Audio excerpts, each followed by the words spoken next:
Hi everyone, let's understand an important concept in STA, which is known as graph-based analysis versus path-based analysis, also known in short form as GBA for graph-based analysis and PBA for path-based analysis. So in graph-based analysis, worst slew or delay is used on every cell. So whatever the worst delay is here, that is used. Even though there can be different delays in different arcs, worst is used. Again here worst is used, and this can sometimes cause the STA to be pessimistic. There is another form which is known as path-based analysis. So graph-based analysis is when worst delay and slew is used, and this can cause STA to become pessimistic. The advantage STA tool derives from this is graph-based analysis is usually faster to run than the other kind of analysis, path-based analysis, which we are going to talk about. Path-based analysis. In path-based analysis, actual path specific slews and delays are used. So this is much more accurate, but it can cause STA tool to run slowly. So you have multiple arcs on the cells. For each of the arc, actual delay will be used. So it's accurate, but it can cause the STA tool to run slower. So let's understand in more detail using one specific example.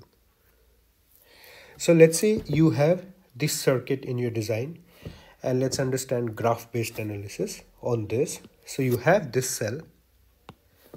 So in order to propagate this further, for this cell, what STA will do in graph-based analysis, for max and min delay, for max it will take the maximum delays which is possible. So for arc A to output, 0.105 is the minimum delay which is possible, 1.5 is the maximum which is possible.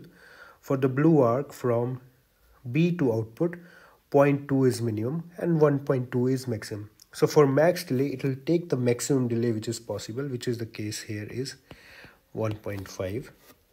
For minimum delay, it will take the minimum delay which is possible, which is 0.2. So it will use these delay values for this cell in graph-based analysis while doing the analysis, whether it's the path is through A or through B, it will use these path delays. Similarly, when it comes to this cell, for max and min, for max it will use whatever is maximum, which is 1.5 in this case, and for minimum it will use 1.0. So this is how it will use. Now as you can see, right, for this path which is starting from B here, the delay is actually 1.2, but STA will use a value of 1.5, and that's why this particular analysis can be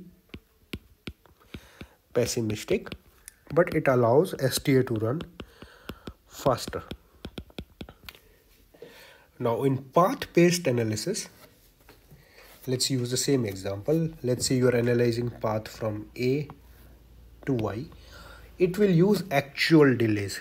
Okay, so for the first cell here, max delay it will use, which is the actual one, equal to 1.5. Minimum delay it will use, which is the actual 0.5. For this cell,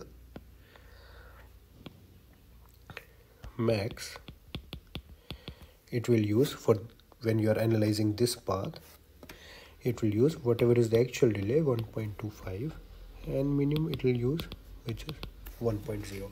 So here it will be more accurate because it's using actual delays, but it can then cause STA tool to run slower because more analysis has to be done. Otherwise it could have done the analysis considering this as one unit, considering this as another unit, but now it has to break this down into path by path and do analysis with respect to that, so it's slower.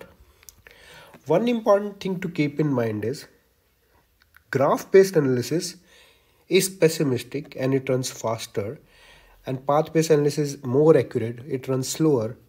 But since graph-based analysis is pessimistic, if you are meeting timing in graph-based analysis, that means path-based analysis also you will meet timing. Okay, but if you're not meeting timing,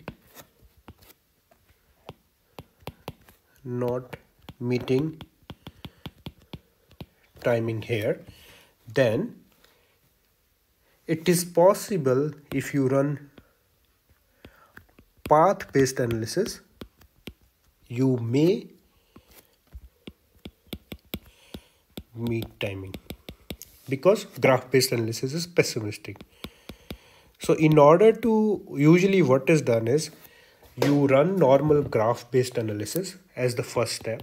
Whatever path then meet timing, you don't need to do anything else because it will also meet in path-based analysis. Whatever is not meeting timing, you run path-based analysis on those. I hope you like this video. If you like this video, please, and watching on YouTube, please subscribe to our channel. If you are watching on LinkedIn, please follow our page. Thank you for watching this video. Happy learning from VLSI Deep Dive.